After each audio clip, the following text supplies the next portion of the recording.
بسم الله الرحمن الرحيم. الحمد لله رب العالمين، والصلاة والسلام على أشرف المرسلين وخاتم النبيين ورحمة الله للعالمين سيدنا محمد وعلى آله وصحبه أجمعين. وبعد، فقد وقفنا في اللقاء السابق عند قول الله سبحانه: أعوذ بالله من الشيطان الرجيم. خلق السماوات بغير عمد ترونها، بغير عمد أنتم ترونها كذلك، ما فيش عمد بإحساسكم وبمقاييسكم، ما فيش عمد تمشي فلا تجد شيئا يصدم حركتك، أو هي بعمد ولكن العمد غير مرئية. وألقى في الأرض رواسي أن تميد بكم. وقلنا السماوات في اللغة، السماء هي كل ما علاك فأظلك. الغيم اللي انت بيبقى فوق راسك ده بيسمى في اللغة سماء، بينزل بدليل وأنزلنا من السماء ماء ايه قوي. يبقى إذا ما علاك فايه فأظلك. بس لما يعلون الغمام، الغمام ما بيبقاش في الكون كله حتة واحدة بشكل واحد، بتجد فيه فطور هنا خالي وهنا مش خالي. إنما السماء ايه ما فيهاش كلها شكل واحد، ما فيها من فطور. يبقى إذا فيه سماء اللي هي المقصود بها السماوات العلى، والمقصود بالسماء ما أظلك. حين تكلم الله عن السماء 7 سماوات طباقا ومن الأرض مثلهن، ما قالش 7 أراضين، هو قال 7 ايه سماوات، إنما ما قالش 7 ايه أراضين. قالوا أن الجمع بتاع أرض وأراضين ده جرسوا شوية، فقال ايه ومن الأرض مثلهن، بدل ما يقول ايه وأراضين 7. الجمع يعني الله. شوف بقى الاختيار الموسيقى اللفظية، الموسيقى اللفظية في الايه في الأداء. طب ال7 أراضين دول احنا بنشوفهم فين؟ طب ال7 قلنا طباق، ولما النبي حدثنا قال في السماء الأولى مشي ومشي. أم قال لك ما دامت السماء كل ما أظلك والأرض كل ما أقلك، إن الخلق لله في السماء الأولى، يبقى فوقهم السماء هي السماء الثانية فوقهم. يبقى إذا أرضهم إيه؟ أرضهم سماء نحن الأولى، وهكذا وهكذا وهكذا. خلق السماوات بغير عمد ترونها، وألقى في الأرض رواسي. رواسي يعني شيء راسي، اللي هي قال عليها الجبال أوتادا. كلمة أوتاد احنا نعرف الوتد ده بنعمل فيه ايه؟ الوتد ده بندقه في الأرض عشان يبقى ثابت ونربط فيه الايه؟ ما يقدرش يشده كده، وإلا لو كان ملخلخ كده ما ينفعش، يبقى لازم تكون ايه؟ راسية. كذلك الجبال. طب والعلة في الجبال الرواسي دي ايه؟ راسية أي ثابتة متصلة بالأرض اتصالا وثيقا بحيث لا تتخلخل منها. ليه؟ أم قال لك أن تميد بكم، والميدان للاضطراب. بقى خلق للأرض رواسي. ليه؟ حتى لا تميد بنا الأرض. الله، لو أن الأرض مخلوقة على هيئة الثبات كنا نخاف لك تميد من الحركة ايه؟ يبقى إذن هي متحركة، واللي يضبطها في حركتها ايه؟ الجبال دي. يبقى إذن خدنا من دي ان الأرض ايه؟ متحركة. لا تيجي آية تانية في القرآن هناك: وترى الجبال تحسبها ايه؟ جامدة وهي تمر مر السحاب. الجبال بتمر ايه؟ مر السحاب. الله، اما انا ما بشوفهاش ليه؟ أم قال لك لأن المتحد في مكان لا تختلف مراء الأشياء بالنسبة له. احنا قاعدين في مسجد، هب أن المسجد ده أسس وهندس على رحى تدور، احنا سكين المسجد كده والرحى عمالة ايه؟ تدور. أموقعنا من بعضنا يتغير؟ نشوفك انت رايح وده هو انت قدامي ونفرح وده بجنبي، هي الله. اذا متى تدرك الحركه؟ تدرك الحركه ان قيست لثابت.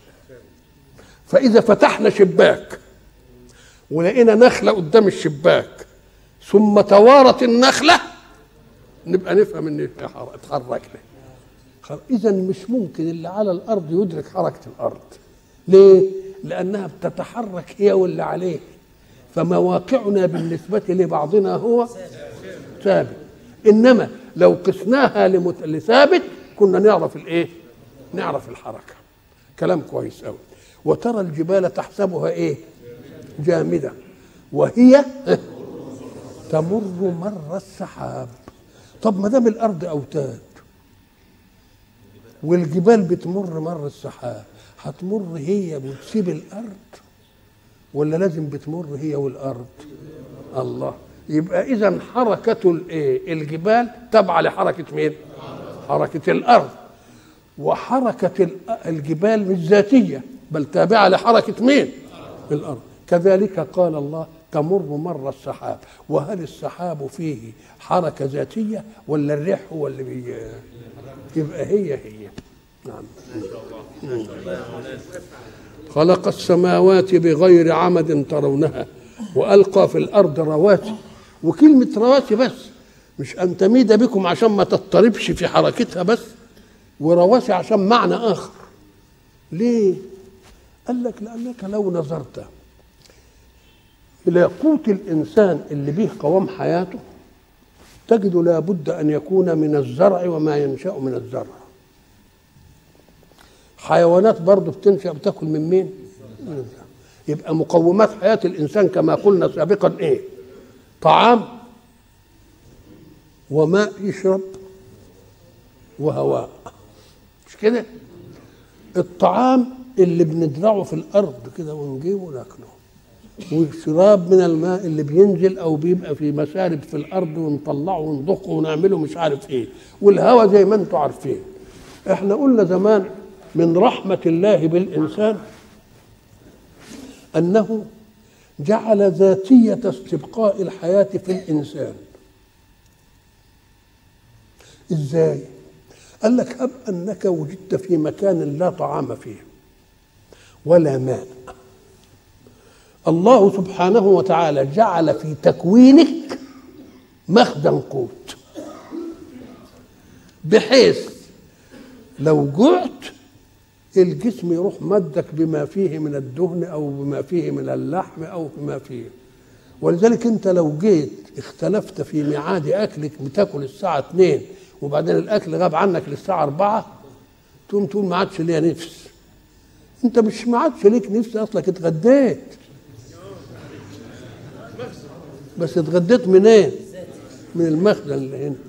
وعلى قدر ما فيك تقعد شهر، ان كان عندك شحم كتير تقعد مده طويله، ملحم كده ومش عارف تقعد مده اطول. اذا الحق سبحانه وتعالى جعل حتى نهم الانسان، نهمه في الاكل له حكمه، علشان يعمل ايه؟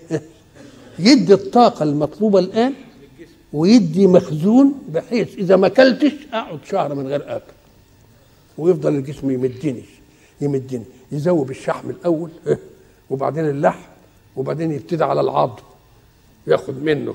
ولذلك قلنا زمان ان سيدنا زكريا لما جه قال اخر مخزن للقوت عندي ضاع، اني وهن العظم مني.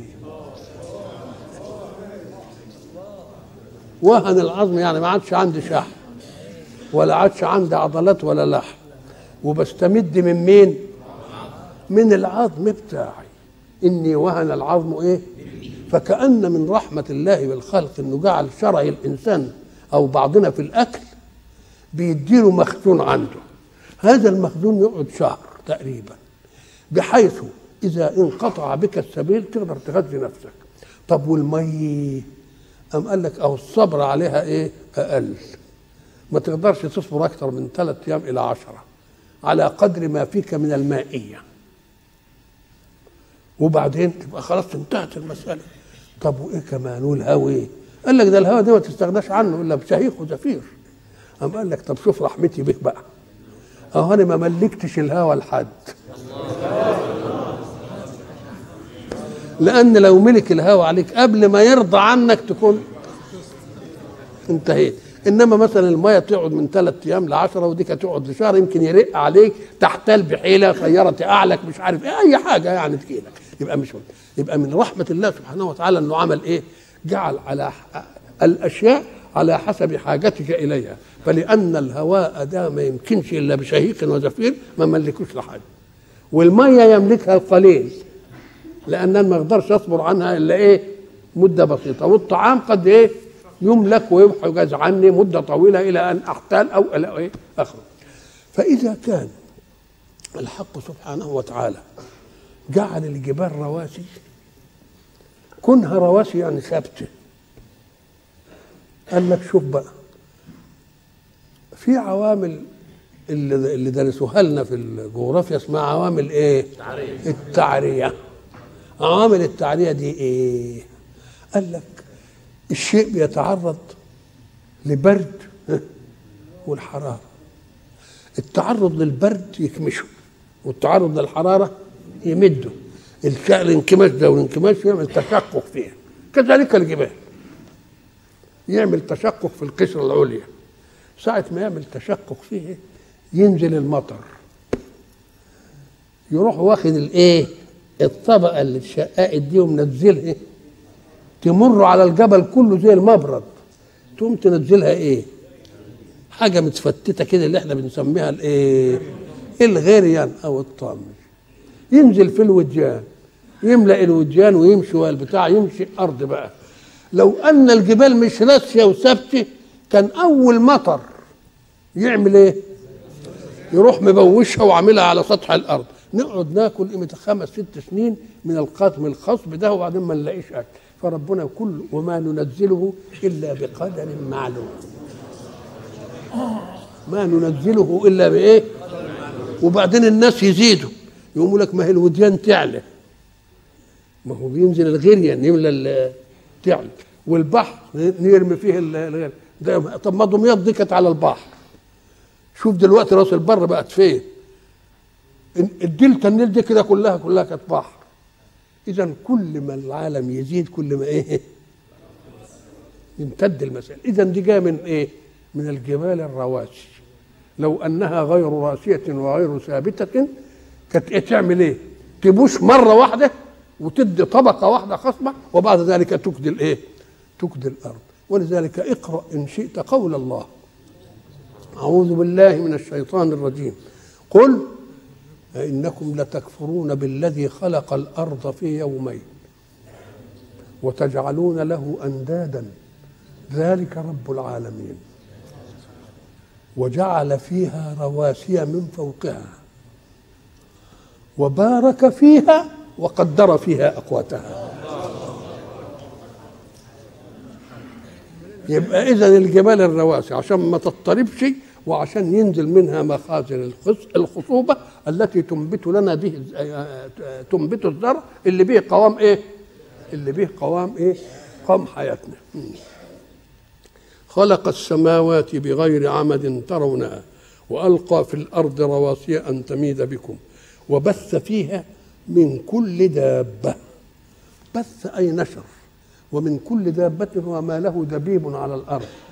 الدبيب ده مش ضروري انت تسمعه، هو دبيب بحسب الداب، وقد يكون دبيب. ولذلك يقول لك ده فلان ده يسمع دبة النملة. طب وهي النملة لها دبة؟